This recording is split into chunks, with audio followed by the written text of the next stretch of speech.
Right now, though, we were just talking about whether Manny Ramirez deserves to be in the Baseball Hall of Fame. Well, one guy who definitely deserves to be in a Hall of Fame, and a guy who is in the Hall of Fame now, is UCF Athletic Director Keith Tribble, who was inducted into the University of Florida Athletic Hall of Fame on Friday night. Keith, welcome to the show. Congratulations. Thank you very much. Thank you. Keith, you were a great offensive lineman at the University of Florida during the 70s. You're inducted Friday night. Tell us what that was like. I heard all of your offensive line mates were there. Well, that in itself was amazing to have those guys there, and it was good to see them. We had a unit called the Family, and we were a pretty good offensive line back in the 70s. We couldn't play today, but, we did very well in that day. But it was a great feeling, Mike, and I tell you, it's an honor, which was very appreciated. My family and friends and all those who were connected with the university program were there. So it was a great night.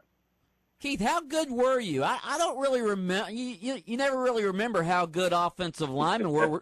Were you dominant? Well, I thought I was, but we were pretty good offensive line. We ran the wishbone back in that day, so you had to be very fast and quick because we had some running backs that in that day were running 4.4 and 4.5. And the only thing that we couldn't do, Mike, we couldn't win the conference championship, which obviously wasn't done until later on, and I guess in the 80s when it was first done. Keith, now were you playing when the infamous 4th and Dumb was called? You're talking about the Georgia game? The Georgia game where? Yes, huh? Yes, I was. I was on the field, and I couldn't believe the call that was made. It was a thaw sweep to Earl Carr, and the safety for Georgia started right from the snap of the ball, and he ran to the corner, and he nailed Earl Carr right there on the line of scrimmage. And so from that point was the closest that we had a chance to win the championship. And, in fact, we had a chance to win it the next week against Kentucky, and we didn't win that game either. So I remember that 4th and 1. Keith, I'm curious, what weight did you play offensive line at? Well, I struggled to stay at 265, 270. I was I was a running back going to school there at Florida and wanted to play, and so I moved a couple of positions and ended up at offensive guard, and so I started the season probably at 270, and I ended the season probably at 250. Are you amazed at how big offensive linemen are today as compared to when you play? I just can't see how guys can move at 6'3", 6'5", 325 pounds.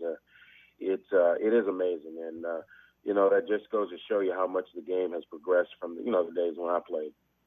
Keith, you obviously have always been an advocate of the student-athlete experience. When they come to a school, you want them to have a positive experience. Obviously, you had a positive experience when you were at the University of Florida. Is that one of the reasons you have the philosophy you do? That's definitely right, Mike. I know what a student-athlete went through because I was one, and I want to make sure that our student-athletes, when they come at the University of Central Florida, that they really enjoy their experience. It's not only academic or athletic, but also socially. And, because at some point they're going to graduate and then they're going to go out in the world and they're going to be productive citizens. And I want them to go back and be proud of their days at UCF and more importantly, be able to support us in the future.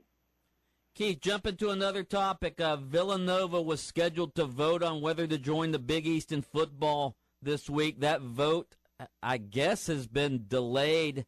What are the ramifications for UCF? Well, I don't know. It's just too early to tell.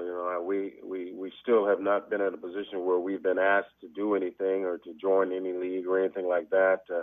We've been just like everyone else, been sitting on the sideline trying to monitor the situation, and always make sure that we're in a position that if we were to be asked to be a part of the automatic qualifying conference like the Big East, that we will be ready.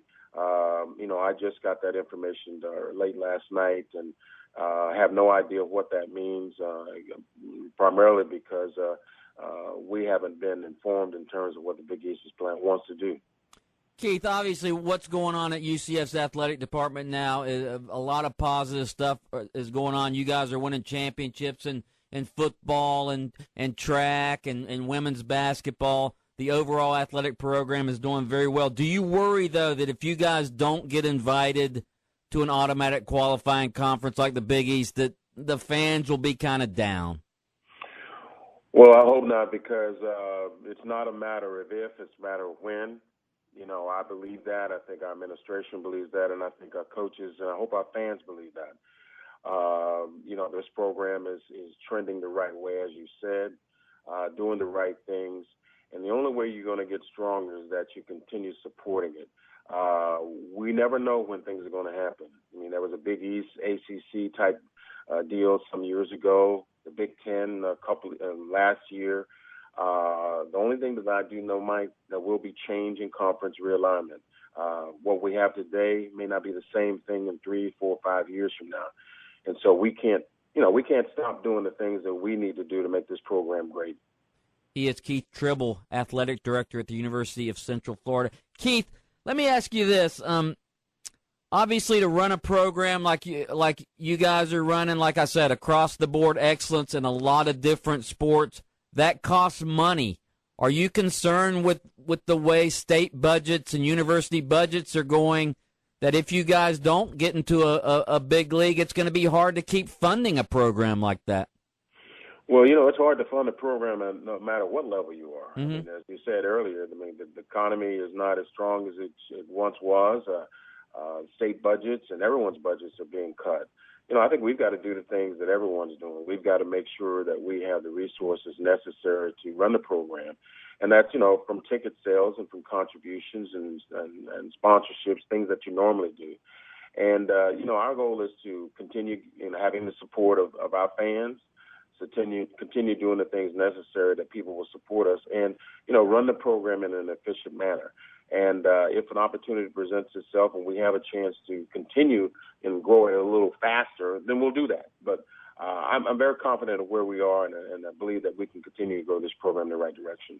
Keith, why do you have the philosophy that you don't just want your football and basketball teams to be championship caliber, you want all of your sports? You invest in all of your sports. Why do you have that philosophy? A lot of ADs just say, hey, as long as we're good in football and basketball, that's good enough. Well, I think those young men and women deserve an opportunity in all those sports to be champions. You know, if you're going to go through and put in the time and work out and go to school and have good grades, why not be a winner?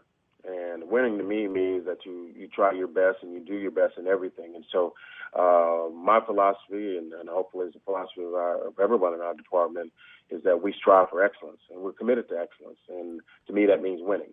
And so we're going to do that on the field, and we're going to do it off the field. And that's going to be in all sports.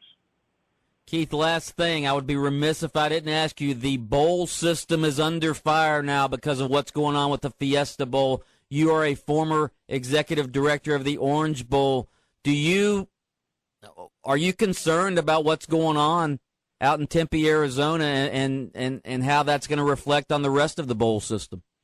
Well, first of all, you know, I don't think any of us condone what has reportedly happened at the Fiesta Bowl with John Junker, who's a good friend of mine.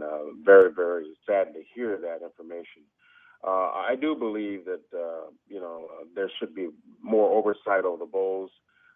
Maybe 5-10 years ago, the NCAA had more oversight, and in this society where, you know, there's always legal action, I think the NCAA backed off a little bit.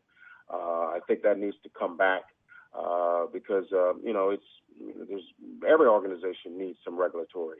And I think it will change the way the bowls do business, and the NCAA will conduct business, and hopefully it'll be for the best.